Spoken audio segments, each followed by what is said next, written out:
A Laborer's Treatise, exposing the hypocrisy of elite immigration narratives and the exploitation of America's workers' introduction in modern America. A troubling trend has emerged. Elites who profit off the backs of laborers, both immigrant and native-born, advocate for policies that marginalize and exploit the very workers who sustain this nation. Figures like Elon Musk, Melania Trump, and Vivek Ramaswamy exemplify this hypocrisy, benefiting from privileged immigration pathways while supporting systems that harm the poor and working class. This treatise examines the systemic injustices perpetuated by elites, highlights the contributions and sacrifices of immigrant laborers, and calls for a national reckoning on how America treats those who build and sustain its prosperity. Part 1. The Hypocrisy of Elite Immigration. Melania Trump's Contradictions. Melania Trump's immigration story is a case study in elite privilege. Working in the U.S. as an undocumented immigrant, she earned $20,056 before obtaining a work visa in 1996. She later received a green card under the Einstein Visa program, reserved for individuals with extraordinary abilities, raising questions about the standards applied to elites compared to everyday immigrants. Meanwhile, countless families are torn apart for minor infractions, languishing in a broken system that punishes the poor and rewards the powerful. Elon Musk's privileged ascent. Elon Musk's journey from South Africa to becoming a billionaire relies heavily on the financial support of his family, including wealth tied to an emerald mine.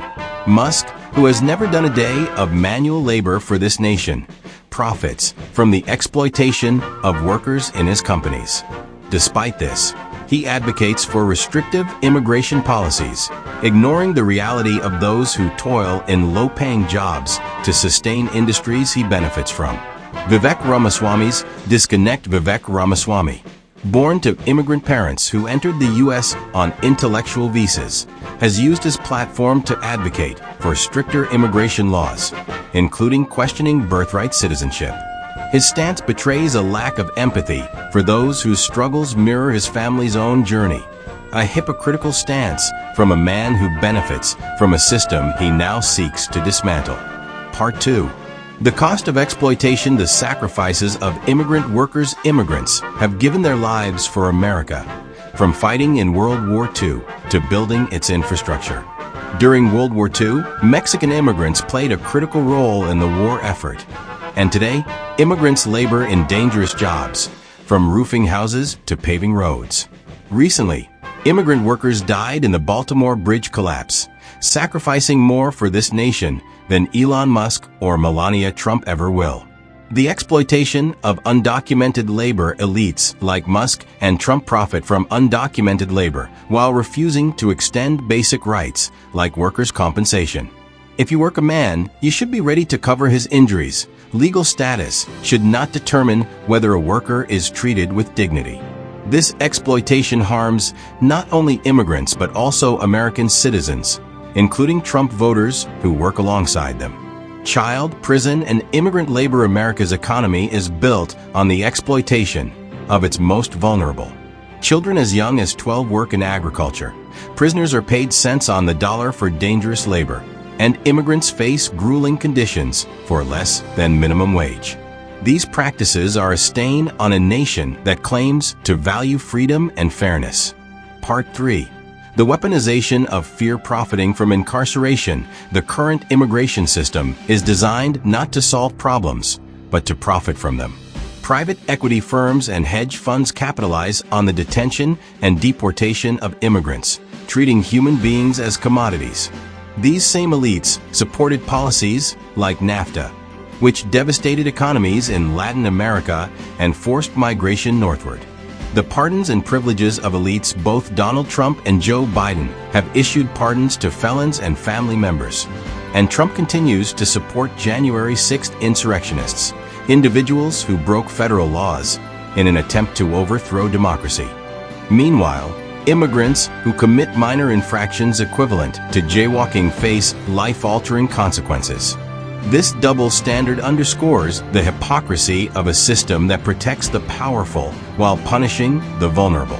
Part 4. A laborer's perspective as a retired injured worker who labored for 30 years, 15 of those at hospital bedsides. I take offense at elites like Musk, Ramaswamy, and Trump dismissing the contributions of laborers. They profit from America while denigrating those who do the hard work of sustaining it. My lineage traces back to Thomas Jefferson, and I reject the notion that elites who were not even born here can tell Americans to leave with their undocumented family members. Immigrants have cooked our food, built our homes, and cared for our children for decades. To now discard them as expendable is both un-American and inhumane. Part 5. A call to action. Immigration reform. Provide green cards to bring undocumented workers out of the shadows. Pass the American Families United Act to protect mixed-status families. Establish a National Workers' Compensation Commission to ensure fair treatment for all laborers. Accountability for elites. Demand transparency in the practices of companies like Tesla. Advocate for fair taxation and regulation of private equity firms profiting from detention centers. Upholding moral and ethical standards. America must adhere to the moral and ethical principles it claims to champion. If conservative leaders truly want to bring God back, they must follow His commandments to treat immigrants with dignity and fairness. Conclusion. This nation's strength lies in its diversity and the contributions of all its people. Immigrants and workers deserve fairness, dignity, and respect, not exploitation and exclusion. It's time to hold elites accountable for their hypocrisy and demand justice for those who have built and sustained this nation. Only then can we create a society that reflects the values of liberty and justice for all.